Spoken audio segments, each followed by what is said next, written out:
This podcast is brought to you by Ride IQ. Ride IQ is a first-of-its-kind equestrian coaching platform that will transform your independent schooling rides. Ride IQ members get access to the private mobile app with hundreds of on-demand listen-while-you-ride audio lessons taught by the world's top eventing, hunter-jumper, and dressage coaches. Membership is only $29.99 per month, and every membership automatically includes a free trial when you sign up at ride-iq.com.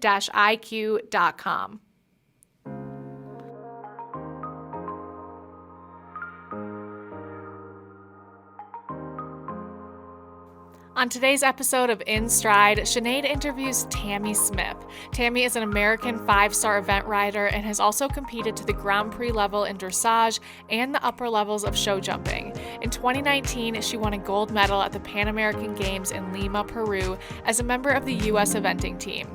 Tamie and one of her current upper-level rides, Mai Baum, have had 10 international wins together. She took Mai Baum to his first 5-star event at Land Rover Kentucky in 2021, and the pair placed in the top 10. At the same event, Tamie and En Vogue came in second place in the 4-star.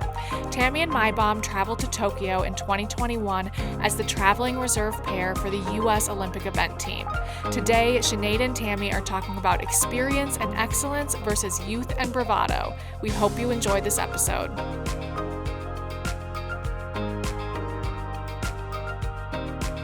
All right. Hi, everyone. I am really excited that we have Tamie Smith to join us, Miss USA. Look at her, Miss Americana right there, Taylor Swift.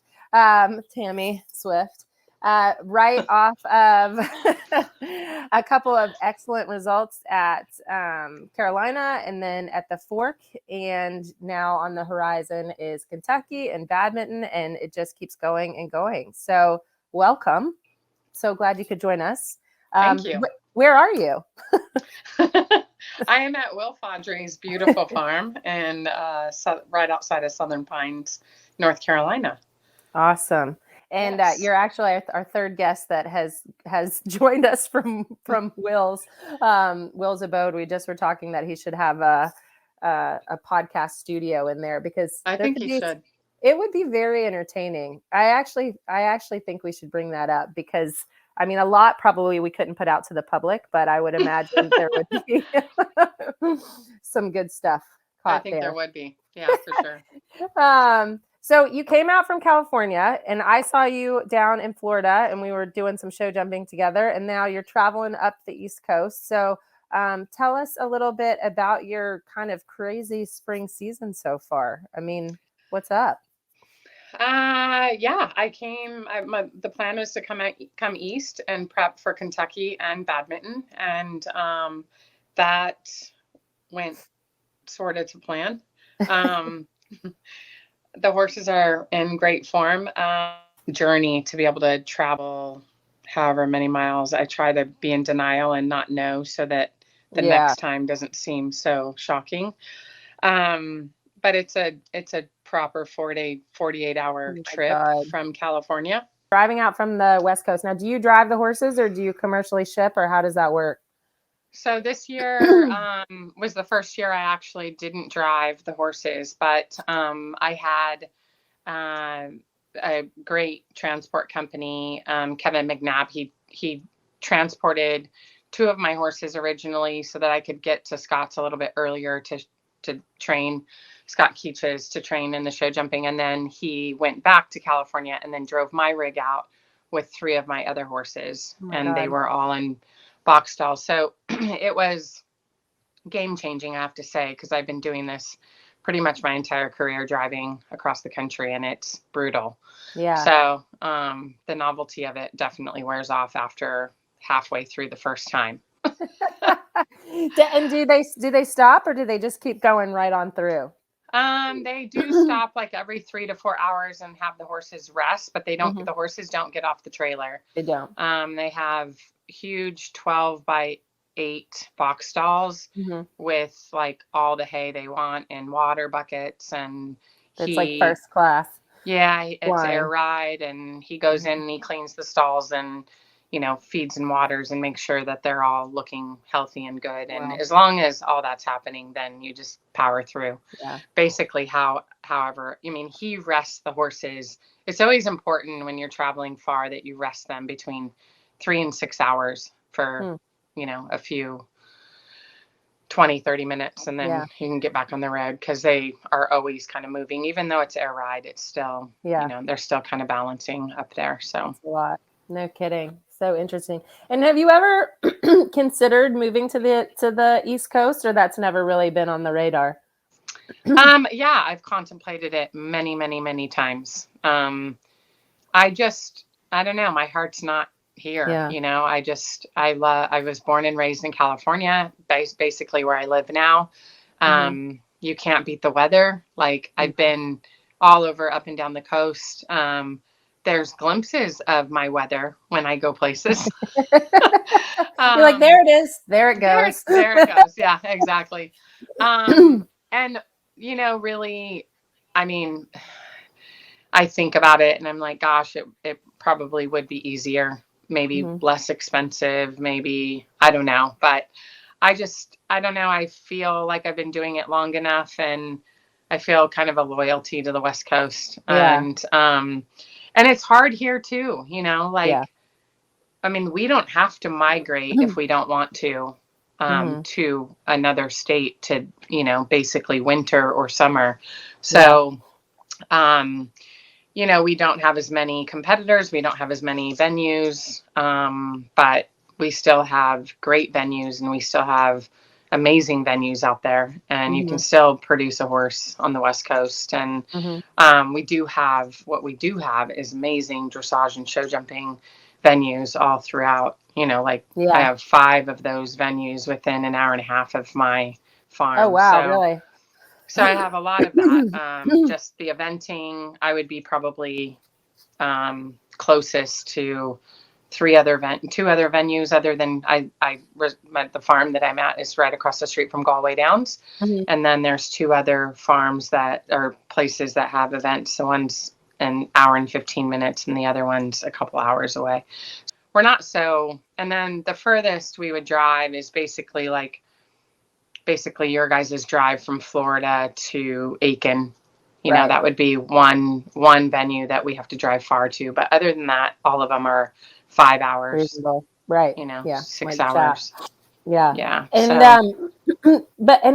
I can remember, the West Coast really, you've made the West Coast a really, you've really put it on the radar. It's been kind of, there's certainly been riders from the West Coast that have come out before and come here and there and shown up on the radar. But now you've really proven that you can do it from the West Coast, and that obviously there's going to be a long haul here and there. But the next level eventing is kind of a household name now, which is really impressive. And has that always been, you're a very sociable, outgoing person. I wouldn't call you an introvert by any stretch of the word.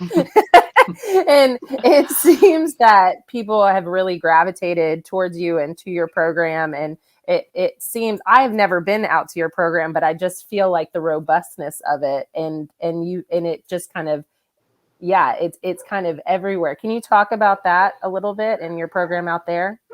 It was a vision that I had. I remember even saying to some people, like, I want to be the Boyd and Phillip on the West Coast. And I didn't know if I really understood what I was saying. Yeah, you're better looking. I said it. At least now. Back then, Boyd was pretty hot. I just saw a picture of him when he was younger, and I'm like, wow, he was hot. It's not an easy sport on us. I know, it's rough, isn't it?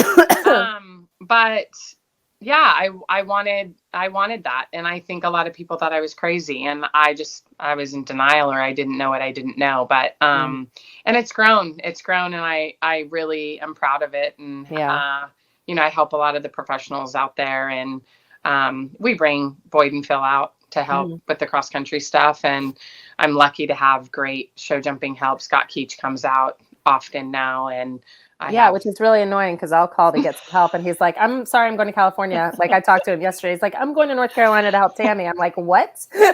I was like, fine, I'll go. I went and jumped at his place without him there today. I was like, whatever. Jamie's actually really great to ride Yeah, with. Jamie helped me today. Yeah, good. I made her help me the other day, and I'm like, oh yeah, this is good. It's like a miniature Scott, and she's so much nicer. Nicer. Yeah. But so, it has grown. And then my daughter has her own business now.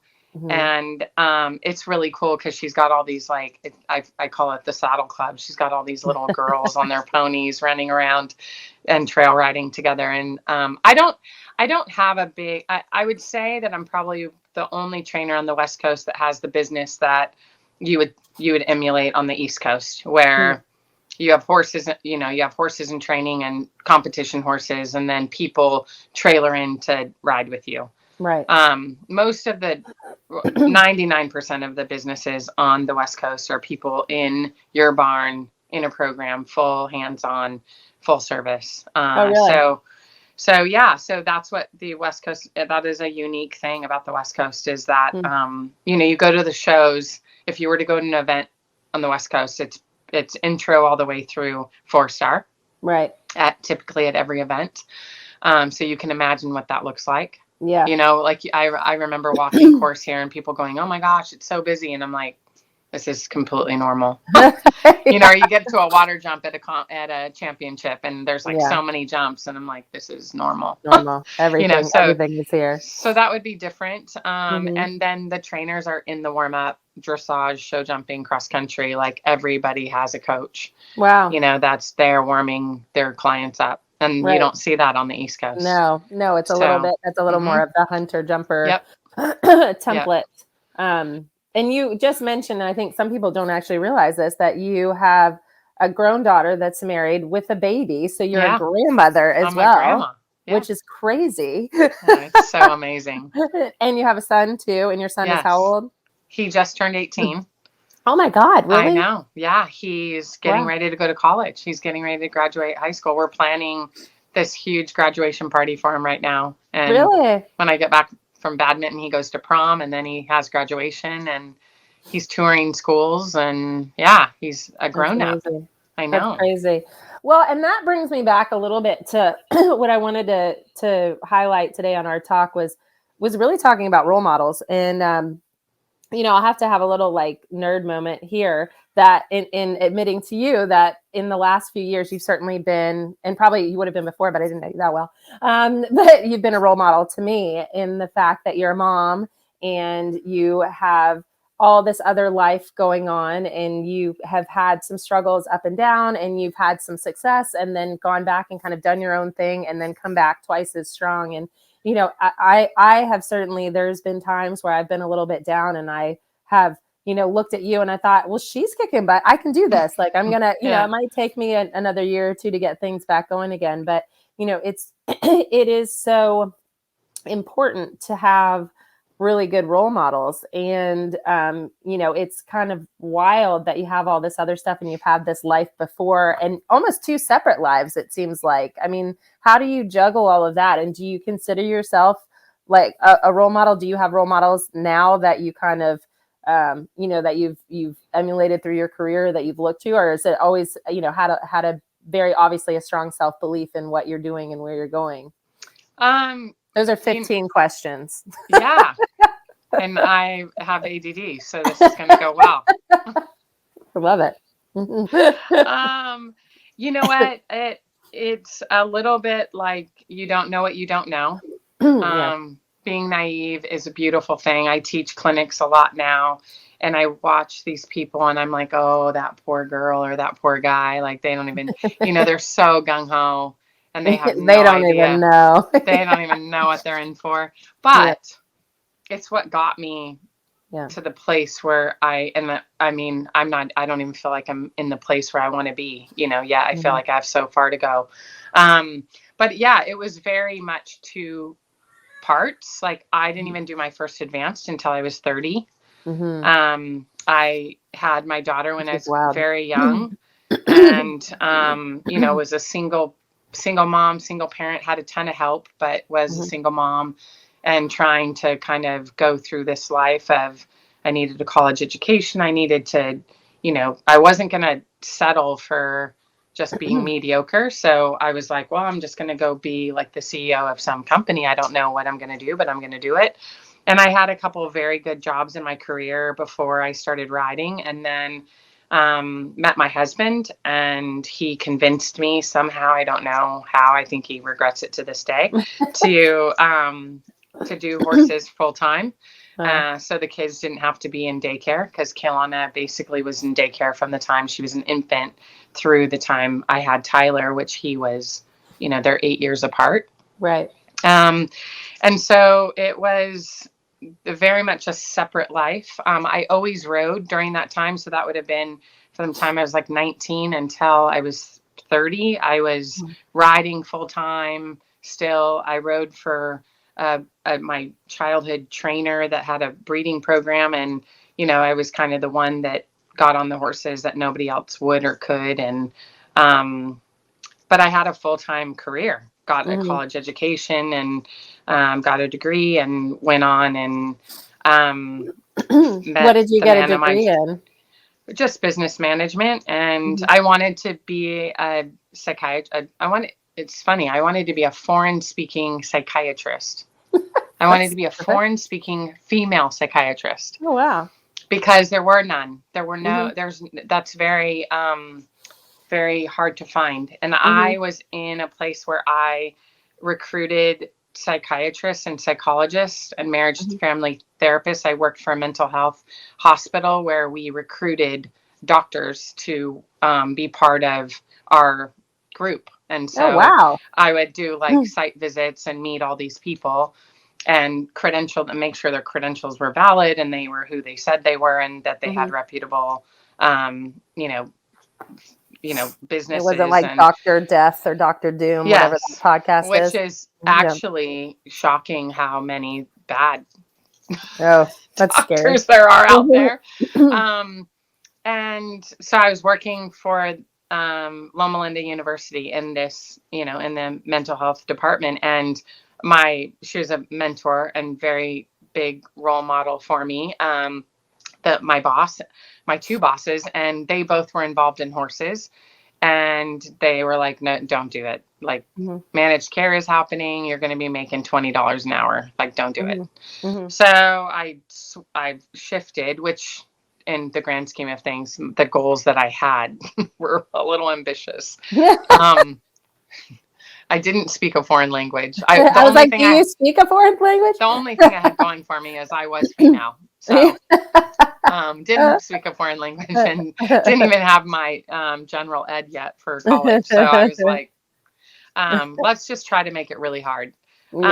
So then I just decided I was going to go into the corporate management kind of side of it. And so that's what I did. And then, I ended up meeting Dave, and I was like, yeah, I guess I could train a horse. I mean, I've been doing this for a while, so maybe I'll just ride horses, but I'm not going to train people. So anyway, one thing led to another. We were at the river drinking one night, came up with Next Level Eventing. That's literally how we came up with that name. I love it. In case anybody wants to know, like, that is a name of a toy hauler. It's called Next Level. Oh. So was it your toy hauler? No. It was Heather's, who is my best friend. Yeah. And I think she fell out of it. Right. And then you were like, boom. And we're Next level eventing. I mean, most amazing ideas and things, that's where they happen. Falling out of something. Falling out of drinking. Something. So sorry if I've offended anybody, but like, hey, that's the real truth. It's the truth. No, I believe you. Yeah, I hadn't even gone advanced yet. And I was like, yeah, I'm going to be Next Level Eventing because I've literally gone preliminary. So here we go. It's funny. I was talking to someone, though, the other day, and I think it might have been my husband. and I was kind of, I don't know, we were circling back on some stuff and talking about being in our early 20s and just having that, like, yeah, I'm going to the Olympics. I'm doing this. I'm like, I don't have any money. I don't have a horse. I don't have skills, but like that's what I'm going to do. And like point, there's no issues. And I can completely resonate then with seeing people and them saying that and me just being like, oh my God, here we go. Yeah, I know. But then there's this kind of, it gets you to a certain place for sure. And you kind of get the taste of something, and then you do have some success, and then, then you get real. Yeah, exactly. 10 years. The real. And then you really decide whether you're in it or not. And I think a lot of people in that, once they kind of hit that real part, they decide maybe I'm going to go do something else. And then the rest of us idiots, stay in. But, that I was talking to someone today actually on the phone about sending a working student. And I said, when people come, I actually, hope they go and do something else. I wouldn't do anything else, but no, for sure. I love my job, but it's not an easy, not an easy job. But I love it. But that, I think it's in that kind of that naivety. Is that a word? Yeah, I think so. It is now. I'm not college educated. So. Naivety is definitely a word. It certainly gets you. So it gets you going. Gets you farther. Yeah. Yeah. It's anybody that gets told the truth all the time at that age is actually, I don't think that's a blessing. I do think it takes a special human, because my husband would have never done what he would have never said, I'm going to go do that. Even if it had been in his dreams to be an NFL player, or he was just always like, he's practical and safe. And that's what I love about him, because I'm like, jump off the cliff, and so but he's also like a deep sea spear fisherman, right? Yes. And he has some wild sides. He is a spear fisherman, which he actually did get hit by a boat once and almost died. Oh, okay. So he is a daredevil, but when it comes to like finances, you're gonna make plan. He would never be the risk taker. So I think I drive him crazy. I drive him a little bit crazy, but he's like, I wouldn't be off the couch if I wasn't married to you. So I love that. I remember, I distinctly remember a conversation when I was in England a bajillion years ago, and I was talking to Alice Fox-Pitt, and she was in the barn, and she was trying to rush William out of the barn because they were going to like an opera or something, right? And she's over, and she's secretly smoking, right? She's like chain smoking this cigarette. And I thought she was like, I still think she's the coolest person ever. Like I was like 27, 28, and I'm like trying to stand like Alice. I'm trying to talk like Alice, and she's chain smoking. I'm like, maybe I should smoke. And, but I remember her kind of venting for a second about William, and William was like, I got to ride one more horse, or I got to do this. And she looked at him, she goes, this is why you married me. Like when we got married, it was because you wanted more and different. And we were going to go to this stuff, and we were going to go to the opera. We're going to have kids. Yeah. We're going to do all these things that are a little bit outside of just this one wheelhouse. Yeah. And he was like, you're right. Okay, let's go. Exactly.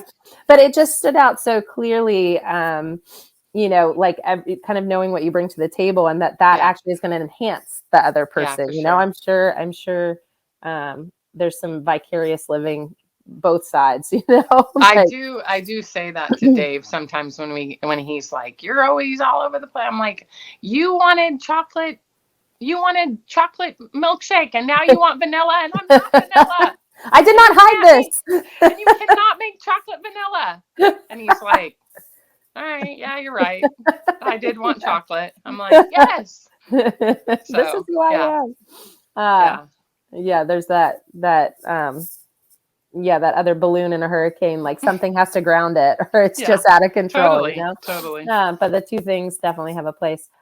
So role models. Did you have like you talked about the two people you worked for in your real job, and then in the horse industry, are there people that you have really looked up to, or are there people that you've looked up to for a while and then you got to know them and you're like, never mind? You don't have to name them.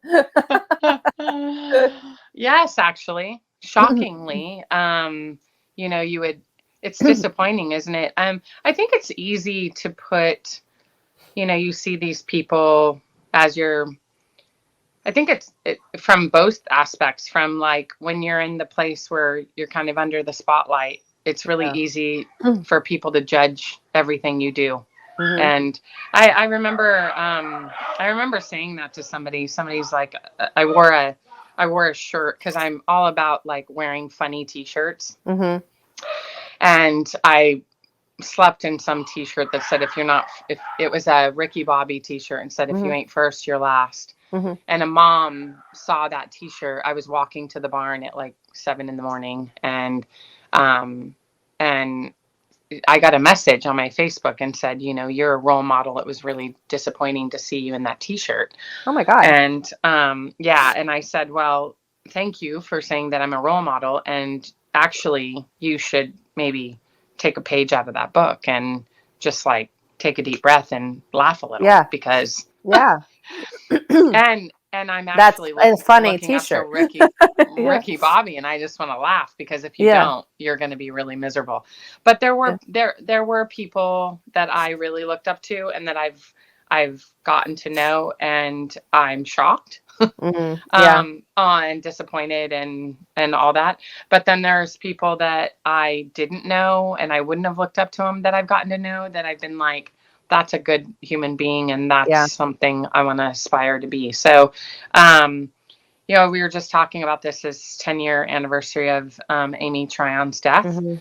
And she was somebody who I really aspired to be and looked up to. And she was, although quiet, she was a great mentor, a good person to kind of bounce ideas off of. And she's, had already done so many times. I'm sitting here, I'm like, why aren't you here?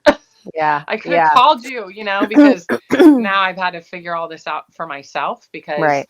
she's probably the only other West Coast West person Coast. Yeah. that did it the way I've done it. Like Gina Miles has done Mhm. it, but she had one horse, Mhm. where Amy had multiple horses, and that it just brings into a whole nother element. Yeah. And where she was, going and spending time on the East Coast and then going back. Yeah. And, I really, I miss her. I mean, Amy would be a reserved person, but also just, she's very similar to Kim in some ways, of like that kind of quiet, but so confident. Yep. Like when they say something to you, you're like, I believe you. Yep. You know? Yep. For sure. For sure. Yeah. I can't believe that's been 10 years. Yeah. That I can imagine I didn't know Amy very well, but the few times that I remember it making an impression, her making a strong impression, I think, for a lot of people traveling out this way. Well, and then sorry, I was just going to say, there are like so many people. I mean, the list is, from friends to other people's parents, or, other friends that I have. I mean, like, I have so many people who have, like, there's just not one person that I can say has helped shape me or get me in a place where, where I needed to be, because I've looked up to so many people. And I think I was just talking to a professional rider today who called and talked to me about some advice, and they're having with one of their owners. And I said, you know what?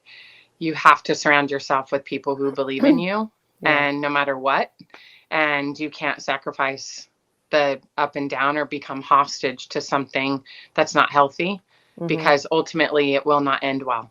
And somebody told me that, I can't remember who, but I never did. And I'm grateful for it. But I have a great group of people who are around me, because it's always been that, that, and the other people who weren't that, they eventually disappeared, and I'm somebody who wants to be liked, and I don't like to not have people like me. It's easy to look at somebody. In fact, I said this to someone, posted something on the internet that was really nasty, and the girl was at the horse show, and somebody said, oh, that was the girl that said that. And I went up to her and I said, hey, like, I know you guys are into your social media and stuff, but just because we're at the top of our game doesn't mean that we don't have feelings. And you have to understand, like, I don't know who you are. I won't recognize you the next time I see you, but it still was hurtful, and it still affects us. It impacts our life. You know, you see these forums that people just, you know, go on and they're hidden behind a screen name or whatever. And it's just, people don't understand how that affects somebody, even when you think they have it all, because we all struggle, you know. Totally. I mean, you and I have had, you know, probably one last year and one this year, just like, you know, talking, what is going me on off the ledge. Like, you know, it's just like we all do struggle. Maybe before the, maybe that struggle helps our next success or whatever it is, but you know, it, I think it happens on both ends, you know, like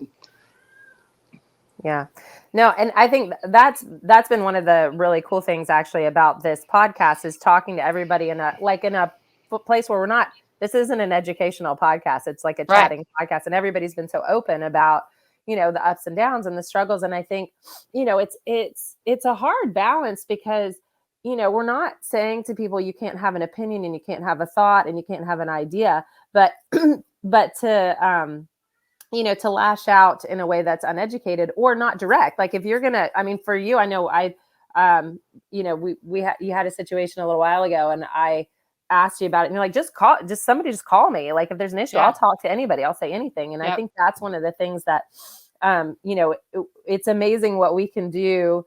You know, the one thing horses can't do, because they don't have a frontal lobe, is create all these stories. Right. And so that's why they're so honest, emotional. They're emotional creatures, which is great, but they're not judgmental and they're very honest. And, but for us, we have these categories that if we see one thing, we automatically can spiral it into this story about someone. Like, and it's crazy because something that you do might trigger something that happened to me 10 years ago with somebody else that has nothing to do with you. And then all of a sudden this story gets, it's kind of bananas. And I think a lot of people do that, and they create this thing around people. And, and a lot of times it comes from a place where, you know, that they're not happy or they have a situation that they're envious or jealous. But at the same time, when you hear people's stories, like envy and jealousy and all that doesn't really have a place. Like there's no point. Like everybody's, you know, working and struggling and like, you know, speaking of, you know, we were meant to do this call last week. And we got on the phone about 10 minutes after we were supposed to do the call. And you're like, dude, you wouldn't know this, but my ankle is like not attached to my body. My hand is broken. I'm trying to compete, you know, like what is going on? You know, like tell everybody what happened to you like the Monday or Tuesday of Carolina. Like all we see is you dominating across both events. And all you're seeing is calling every doctor, you know, trying to get you. No, it's true. I got to Will's and kind of in the middle of the night. We had a late start coming out of Florida, and it is a far drive to go from Ocala up to Southern Pines, and just was walking one of my horses because it'd been on the trailer for 10 hours, and she kind of spooked, and I jumped sideways and landed on the side of my ramp.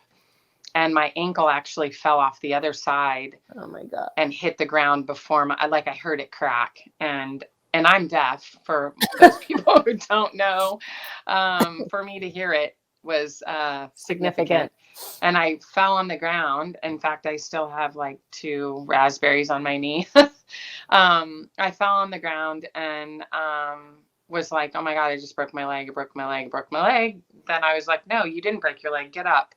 And I got up and I kind of hobbled around and got the horses. Like one of my girls was there to help me. And I just, you know, hobbled around and got them fed and put away. And the next morning I remember thinking, like, I think this is a problem. Like I haven't had a sprained ankle like this before, but this is, I mean, it was as big as I joked because that movie Shallow Hal, where the guy, you know, goes and sees Tony Robbins and now, you know, sees this, you know, 350-pound woman looking like Gwyneth Paltrow. That's what my ankle looked like. It was the size of my waist. So, oh my God. But I was just like, well, I mean, you don't have a choice. Like, just have a very, very, very, very, one of my best friends, but also she is part of a syndicate for me. Her name's Erin Hoffman, and she is like the most wonderful person ever. But her dad, she runs his orthopedic practice. surgery center in Salt Lake City, Utah. And she knows me well enough to know that I would just be in denial and probably not icing my ankle and not elevating it. Right. And I'm riding. And anyway, I managed to just ride the horses the next day. I was like, it's Tuesday. I'll just jump them over some cross country jumps without stirrups. I'll be fine. Which I then managed to break my hand. That was separate? Yeah, that was separate. So I jumped God. a ditch. Yeah, I jumped a ditch because I heard that the coffin at Carolina was like the coffin from hell. Yeah. Yeah. So I was like, well, I've seen it on video and everybody says it's horrible. So I best go jump these ditches. So I jumped one of the ditches at Baudry's and my horse jammed sideways and I had no stirrups. So I was almost falling off and grabbed and split my fingers and broke I didn't realize that was a separate thing. Yeah, broke the 5th metacarpal in my hand. So I'm like, okay. I think if you had, I felt like Lieutenant Dan in Forrest Gump on the on the big ship in the ocean screaming with no legs. Like I just screamed. I'm like, why am I doing this? What is wrong with me? I'm a grandma. I know. When I talk to you, you're like, why is this happening? I'm a good person. I'm like, I don't think it works that way.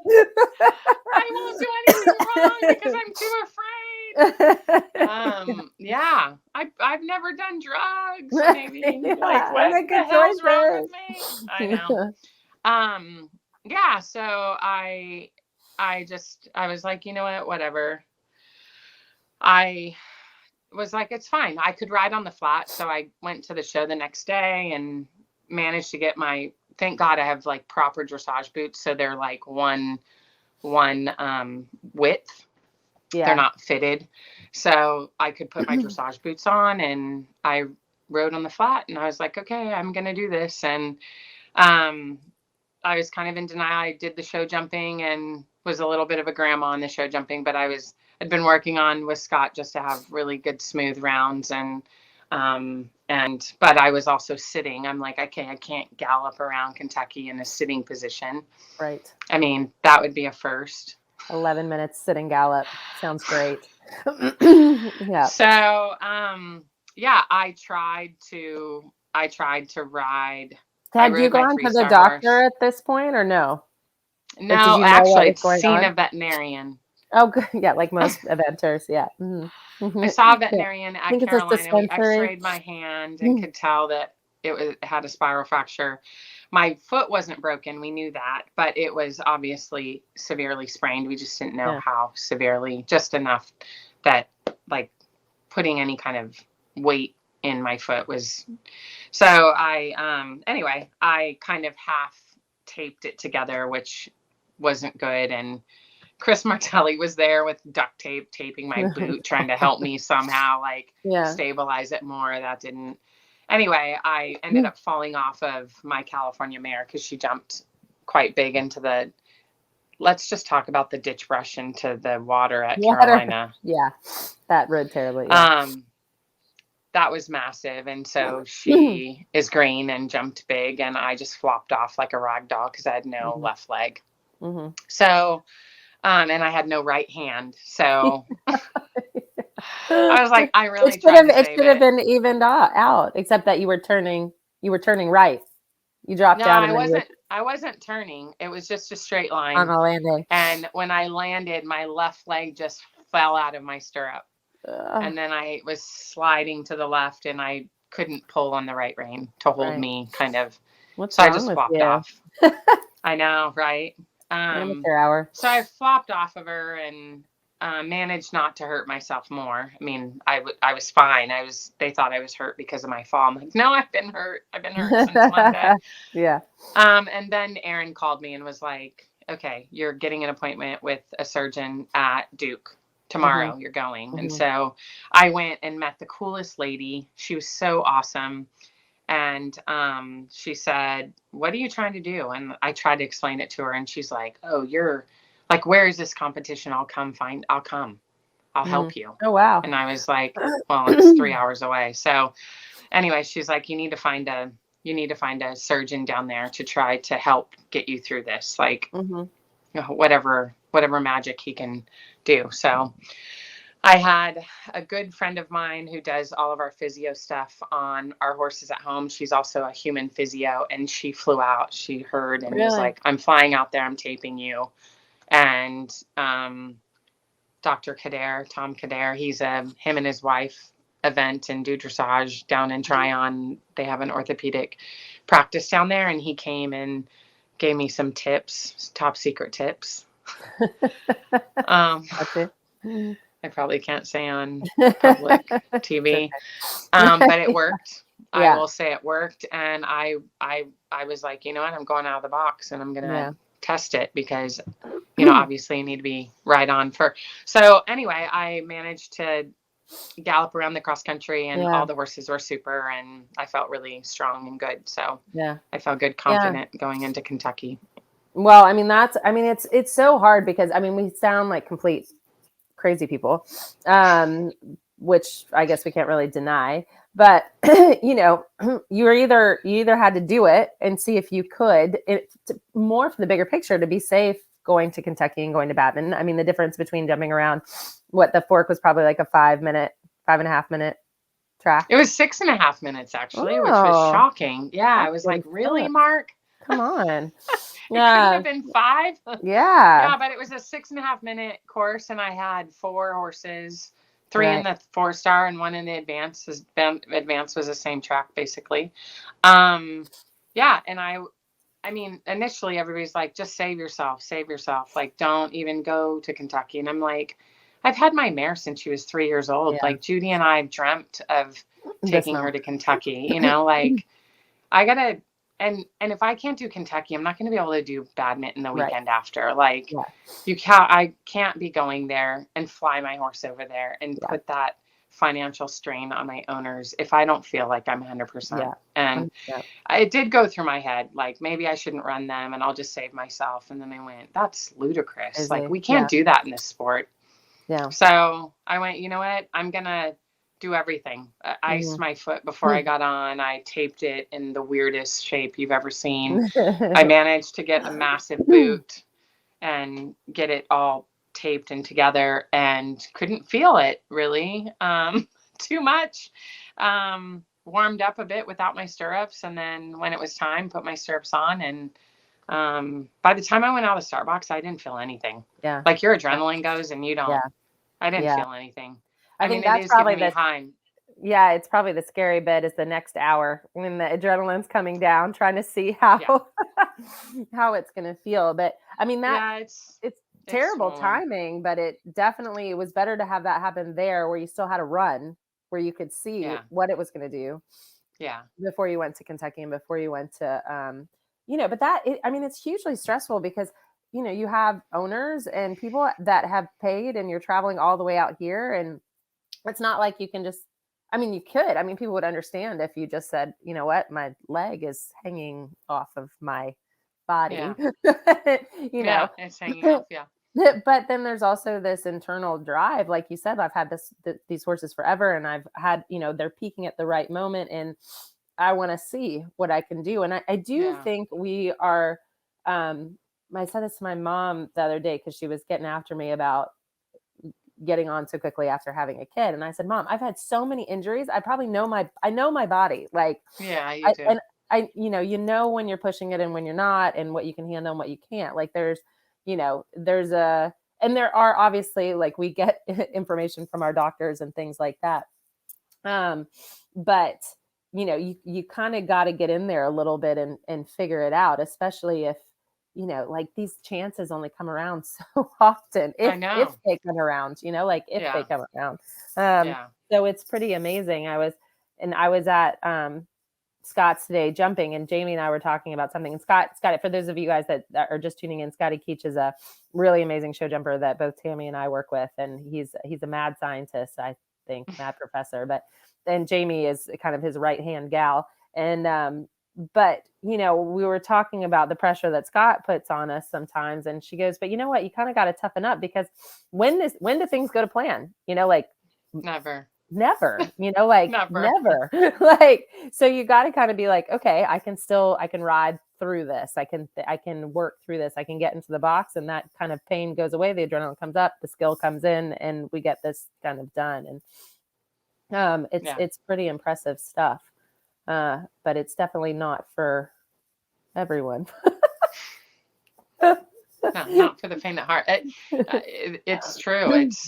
And that's why they call it the elite sport, right? Yeah. Because it's not for everyone. And I mean, to be frankly honest, I question my sanity like at least weekly. I'm like, what am I doing?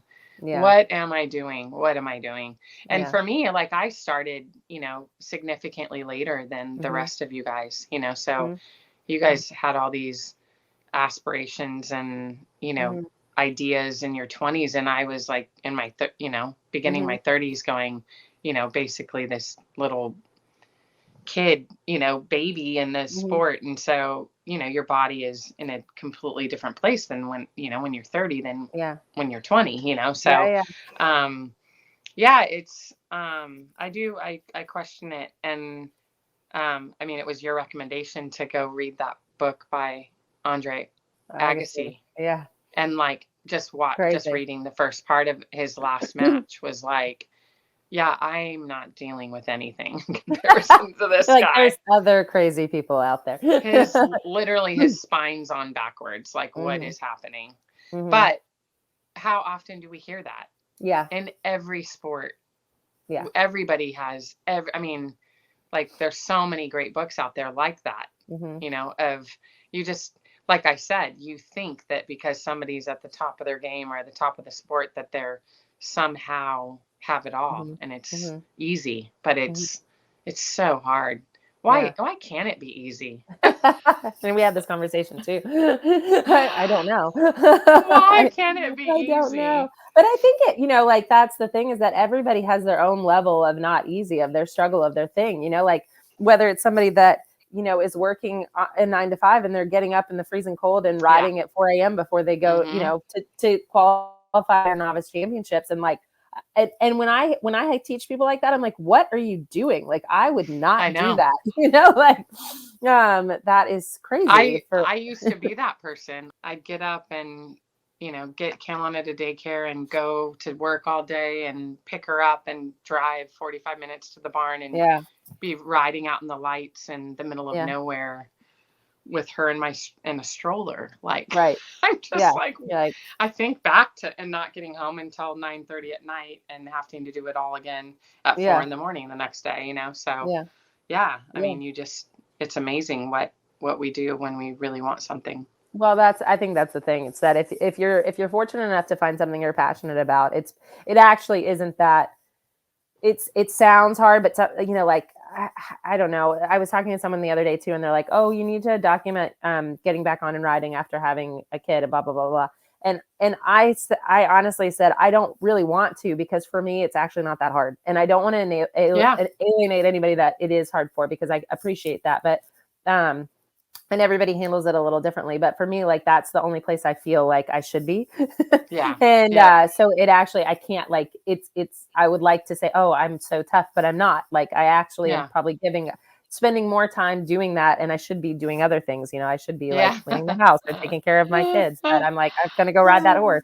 But it, like, when you're fortunate enough to have a passion, you're willing to kind of to do a lot for that. And, it's interesting too, like, the sport has obviously evolved and changed, and it's very complex now. And when I look around, I actually think that the people that are excelling and doing better now are older. Like, it is now, like it's a mental, there's definitely a skill set that you have to have, an experience you have to have, but there's a mental element of it now in the complexity of all three of the disciplines, that it actually, like, 40 is the new, you don't have 20-year-olds that can handle it, like it's very, it's changing that way. It's not just about the bravado of it. I mean, right. I was just going to say that. Yeah.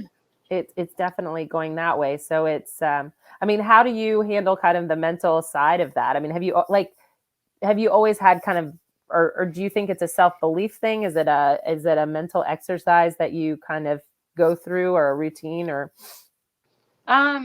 It's funny. I've had to develop, it's very hard for me to focus, to be very focused on one thing. Like I'm always thinking about a million things. I'm moving all the time.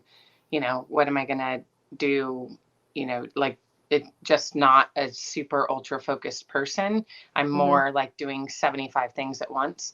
So I've had to learn how to do exercises. Like I have apps on my phone to help me like deal with memory and deal with focus. And because I'm such a scatterbrain all the time, you probably wouldn't know that if you met me. You wouldn't think of me as a scatterbrain, but my head is like ping ponging all over the place. Bravery side of it, I was a super scared kid, like terrified. Even through my teens, not super brave. And it's funny because the older I've gotten, the braver I've gotten. I think because I understand the sport and I understand the elements of the safety piece of it. So there's never in my mind a place that is unsafe, if that makes sense. I don't, people go, oh, well, we always have a risk going out of the start box. I never feel like I've never gone into the start box and thought I'm risking myself or my horse. I've never mentally thought that way. But I have had to learn. But for instance, like my daughter definitely had that. After she had her daughter, she really struggled that way. Really? She had a really rough year last year because of it. No kidding. And she just took a couple steps back and went, why am I feeling this way? And then, filled in the gaps that, she needed to, and then pushed on, and came back the other side, even better. But, mentally, I've had to learn like how to, read all those, mental mind game books, how to focus, how to stay positive, how to, push the negative out and bring the positive in, how to surround yourself with positive people, and make sure that you have a very serene type, feel about yourself, to get rid of that anxiety, meditating, visualizing, like all that stuff. I've learned that over the years because at this stage in the game, in this sport now, you need every piece you can get.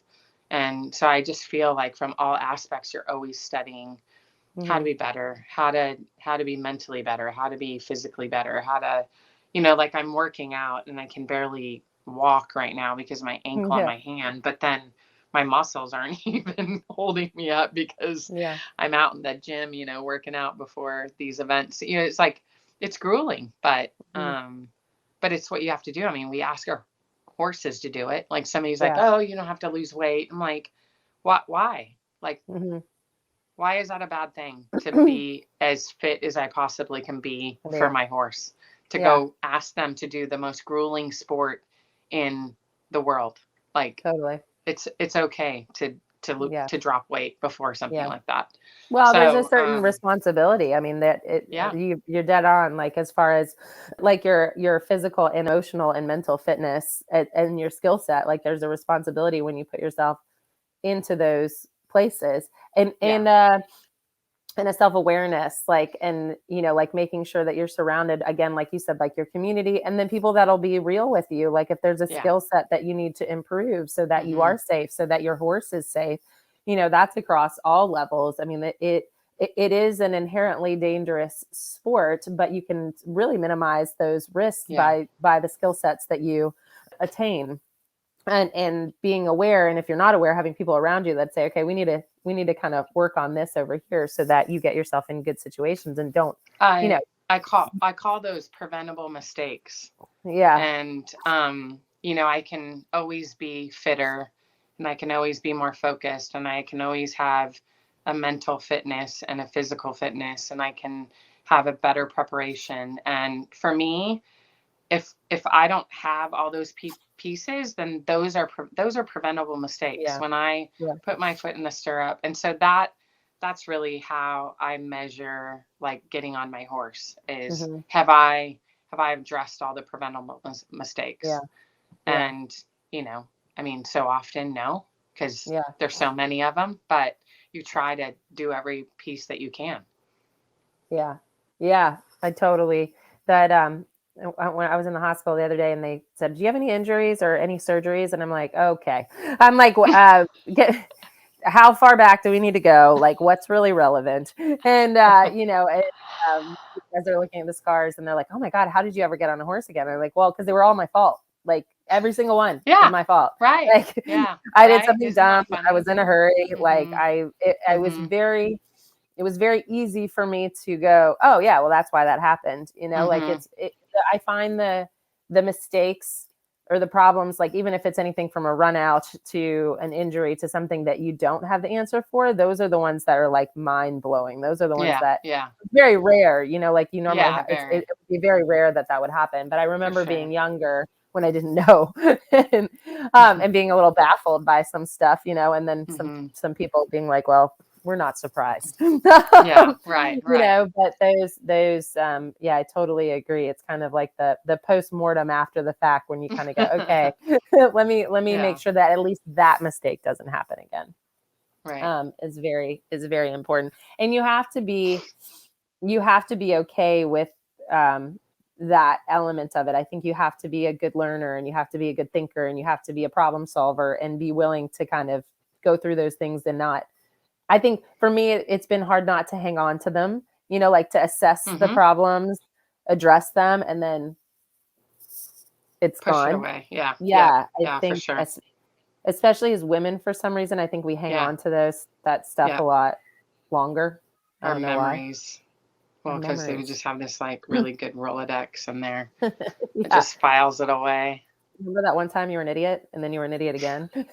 Let's like bring that up at the worst time, like when you're cantering towards that jump. Dave's like, no guy ever cares about that. I'm like, no, I know. But why? Yeah, I know. They just let it go. They just let it go. I'm like, what about this? And he's like, no, we guys don't talk about stuff like that.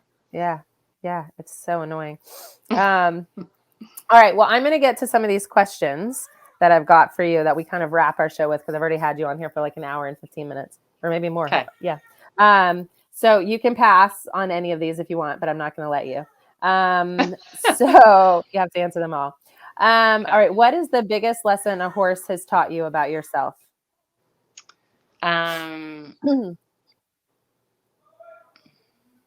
Yeah, I thought about that a lot. And it's almost kind of emotional actually. Because like I feel like I've had to learn how to like accept, have like a more empathetic approach to things. Horses have helped me with that because I grew up in kind of I had a lot of adversity growing up. And so I learned to kind of shut myself down and I actually became very emotionless. And I think horses really helped me become more empathetic and almost have that feeling again of empathy and emotion. And when I read that question, I was like, wow, that's deep. Yeah. That's deep for me because that's what they've done for me. Yeah. That's pretty powerful. That's like that. I don't know if you ever listen to the Warwick Schiller podcast, but he talks about that he had a certain level of shutdown and that he was talking to someone and then he realized like he didn't feel like he was very emotional, but unless he experienced the lows, he couldn't get the higher emotions either. Like it's like if you're shut down, you don't get any of it. Yep, and he was like, can I have more joy? Can I have more happiness? Well, if I want that, I gotta feel the other stuff as well. Yeah, exactly. Which is pretty powerful and scary. It's a scary thing to let yourself do that, but I feel like if you don't have that with the horses, then you'll never be successul. No, they won't connect. There'll be no. They won't connect with you. Connection. Yeah. I agree, and I think that I think sometimes that too, you can see people that are very successful across their career, but then sometimes don't have like that one horse or that one win or that one thing. And I almost wonder sometimes if it's because of a lack of connection to A that, connection with that horse. Yeah. Yeah. Like that, there's got to be some, there's such emotional, like energy, like Yeah. professors, they Yeah. can Yeah. read us better. It's interesting. Do you have a favorite training or competition mantra that you reference regularly? You're either training or in training. Mm, I say that a word. lot. Or can't, never did anything. Uh, can't, never did anything. I'm in Florida too long. I was like, that's not proper English. I know, but people are like, I can't. I'm like, well, you're right. Because if you Yeah. can't, you never will. Yeah. Yeah. So at least try. And then, Yeah. and then you tried. Yeah. Completely. I like that. Is there a piece of advice someone gave you along the way that you still reference today? To not ever like let the honesty part of, like, the ethic and honesty part of it get in the way of the business side of it, of horses, because as as anybody knows in horses, that predominantly there becomes an ethical side that, when you're dealing with money and people, that's a Mm-hmm. hard, it's not a hard line to cross, honestly. Mm-hmm. Mm-hmm. But I've luckily, the trainer that I grew up with was very ethical and very honest, and it was never going to be, she'd ever waive that to make an extra dollar, or Yeah. sell the horse that maybe wasn't the right fit. And she's like, you just always want to feel like you can go to sleep at night knowing Yeah. that you did the right thing. And that it's a bit my personality and it's who I am, but I've always thought I could really give that advice to a lot of people, because I think Yeah. that they'd be a lot happier if they Yeah. followed it. Yeah. Yeah. It's, but you're right. Like I've seen a lot of good people go bad, honestly, sometimes because they've been surrounded by the wrong people and they Mm-hmm. think I got to do it that way, Yeah. like I've got to do it that way. Like I lived in Middleburg for a long time. I love Middleburg. I lived there for 10 years. It's a very, very small town. Everybody Mm-hmm. knows everything. There is, Mm-hmm. everybody's hungry for owners and horses and whatever. And I mean, I remember leaving and going, man, I've seen some good people go bad in that town Yeah. out of Mm-hmm. desperation and like, and seeing Yeah. different things. But it's very, going back to the role model thing, it's very helpful to have somebody that is successful that does it in an ethical Mm-hmm. way, like Right. you might lose $1 here or there, but if we were doing this for Right. the money, we'd be doing something else. Right. Like, Exactly. Exactly. we'd be, Hmm. yeah, that's good. That's good. What do you do when you are seeking inspiration? I call you. Uh-huh. I I think don't know if that was inspiration. no, I really love listening to the what is it, the Mindful Athlete. Mhm. And the guy that wrote the personal trainer for Kobe Bryant and Michael Jordan. Gosh, my brain is completely blank. Yeah. Relentless. Okay. Yeah. When things are just a little bit, and to be fair, like when you said, you should go read that book of Andre Agassi's autobiography, that's not, I wouldn't say that's inspirational, but it is. It's like, yeah, Mm-hmm. Tim Grover, awesome, like crazy guy. I haven't read that. I'm going to read that. Oh, you have to read it. It's unbelievable. Awesome. And I've read it probably 15 times. Oh, wow. And it really just, he tells you what it basically, like, there's 3 types of people at the top of the sport. And there are the people like Michael Jordan and Kobe Bryant who are, I think he calls them cleaners. And then there's the, kind of dependable one who will always do the job, but never extraordinary. And then there's the other, one that might have, an extraordinary moment here or there, but aren't relentless like Kobe Bryant was, and Michael Jordan, and these other, LeBron James. And so that's a really inspiring book, because it makes you kind of dig deep and, get the motivation to get through. But also that autobiography of listening to Andre Agassi do a sport that he actually never loved and didn't want to do, and resented almost. But so crazy. But he and his physical limitations were not. I mean, I don't think anybody really had a clue with how much pain he was in, and how much doing his sport hurt, and he ended up being one of the best of all time at it. So it just shows you your mind over matter, and, all that is just, your brain is a powerful thing. So, that would be that's an awesome book to read. Yeah. I think I like getting, any book. Like, I love recommendations and stuff like that, because any of those books, like, you just kind of finish them and you're like, you kind of feel like sometimes it just is what you need to kind of get you over the hump, or you kind of get in your head a little bit too much, which is sometimes a good place to be, and sometimes it's not. That guy is exactly what the book says. I mean, and you go back and he talks about what they did to be the best, and you're just like, holy crap. Yeah. That's amazing. Wow. I'm going to read that.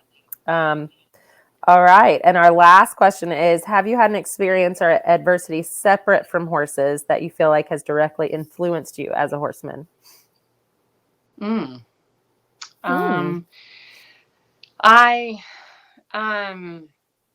think that my connection with the horses, because of my experience, like growing up, the horses were like my savior. They were my safe place. And I would say that it's why I stayed in horses, probably because I didn't really, once I was an adult, I didn't have the financial ability to stay in it. But it was such a safe place for me to be that I almost could never leave it, even though financially I couldn't deal with it. I mean, I was like making $100 a month payments on a horse, trying to, keep riding. So, I just think about it, and I'm like, I owe so much to the horses, because I don't know where I would have been if I didn't have that. I mean, and I've had it my whole life, so I'm grateful. But I remember just sitting. I love just like sitting in my horse's stalls, and it just, I don't know. There's just like this overwhelming feeling of safety there, which, maybe someday I'll write a book about how screwed up my life was before. Maybe if I win a gold medal and I do something really spectacular, then I'll share my story. But in all your spare time, sit down and write a book. Sit down and write a book. I know. Because, but I think that's a lot. I think there's more people than would admit that that the horses have saved them, or have been their safe place, or their. I mean, there's got to be something subconscious there, or else. I mean, because the amount of times we're like, "What are we doing?"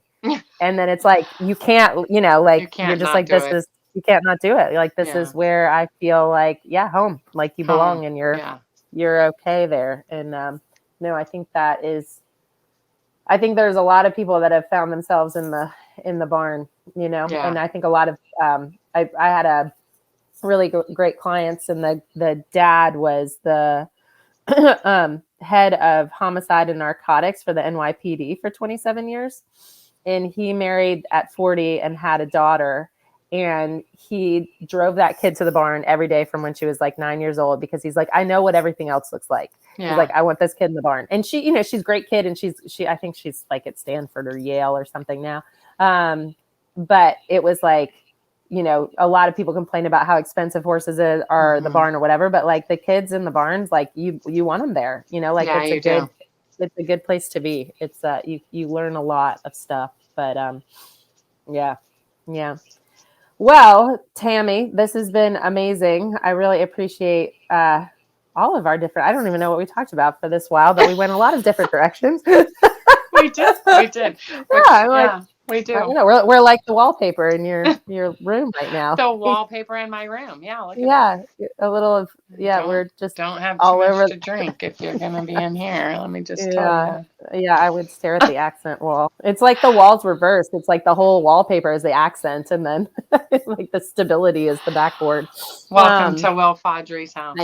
Every room. It's like, so I know, amazing. It's like the chocolate factory, like Willy Wonka's chocolate factory. Yeah, it is. That is what it's like. It's bananas. I love it. Well, we can follow you on all the live feed and everything right now, as far as going to Kentucky and badminton. And then I'm assuming you've got all the social media outlets and websites and all of that stuff. Where can people find you? That's a good question. Am I supposed to know those things? Google Tamie Smith. It will come up. All the things will come up. Yeah. I don't even know I think what is it? T Smith Eventing maybe, or Next Level Eventing. Probably Next Level Eventing. Next Level Eventing, I think. At least all the people that look up that stuff are probably a lot savvier than we are about finding things. I know. So. People are like, where can we find you? I'm like, I'm in Will Fodry's house. Upstairs to the right. Yeah, that would be creepy to come find me.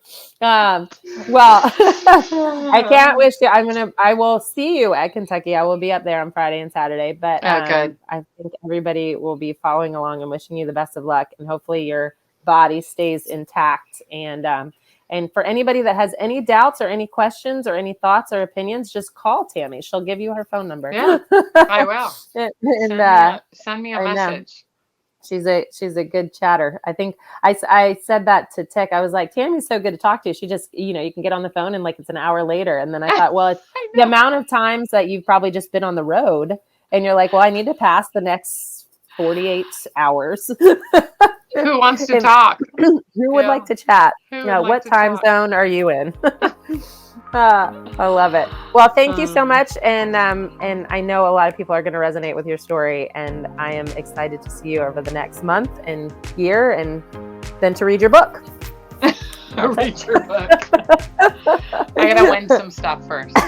Okay. You can do that. Okay. Awesome. All right. Thanks, Tamie. Bye. I really hope you enjoyed that conversation. Before you go, I just want to let you know more about Ride IQ. At its core, Ride IQ gives everyone access to instruction from the best equestrian coaches in the world. It might sound impossible, but with Ride IQ, you get access to the private mobile app that has hundreds of on-demand, listen while you ride audio lessons taught by top riders and coaches in eventing, hunter jumpers, and dressage. Here's how it works. You look through the app and choose a lesson based on your horse or a skill you're working on. There are lessons for green off-the-track thoroughbreds and nervous horses and horses that are behind the leg, as well as lessons that teach every stage of skills like shoulder in or trot lengthenings. Then you tack up and press play, and you have a top coach like Doug Payne or Leslie Law or Gina Smith in your ear guiding you every step of the way. If you enjoyed today's episode, it is always appreciated if you can take a moment to share the podcast with your friends and family and leave a review on your podcast app. The best way to support the podcast is to become a Ride IQ member at ride-iq.com.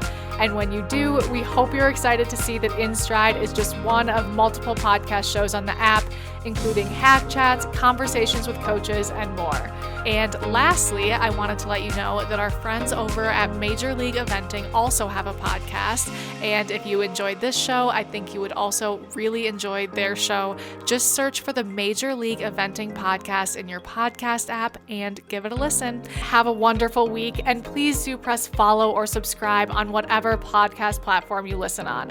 And as always, remember to pat your horse.